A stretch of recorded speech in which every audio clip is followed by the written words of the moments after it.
كذبت قبلهم قوم نوح والأحزاب من بعدهم وهمت كل أمة برسولهم ليأخذوه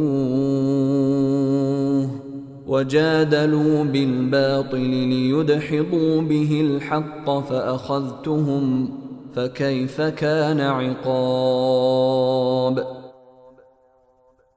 ان سے پہلے نوح کی قوم اور ان کے بعد بہت سے گروہوں نے بھی پیغمبروں کو جھٹلایا تھا، اور ہر قوم نے اپنے پیغمبر کے بارے میں یہ ارادہ کیا تھا کہ انہیں گرفتار کر لے، اور انہوں نے باطل کا سہارا لے کر جھگڑے کیے تھے تاکہ اس کے ذریعے حق کو مٹا دیں۔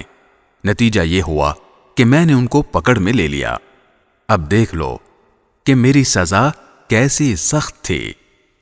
وَكَذَلِكَ حَقَّتْ كَلِمَةُ رَبِّكَ عَلَى الَّذِينَ كَفَرُوا أَنَّهُمْ أَصْحَابُ النَّارِ۔ اور اسی طرح جن لوگوں نے کفر اپنا لیا ہے ان کے بارے میں تمہارے پروردگار کی یہ بات بھی پکی ہو چکی ہے کہ وہ دوزخی لوگ ہیں۔ الذين يحملون العرش ومن حوله يسبحون بحمد ربهم ويؤمنون به ويستغفرون للذين آمنوا ربنا وسعت كل شيء رحمة وعلما فاغفر للذين تابوا واتبعوا سبيلك وقهم عذاب الجحيم۔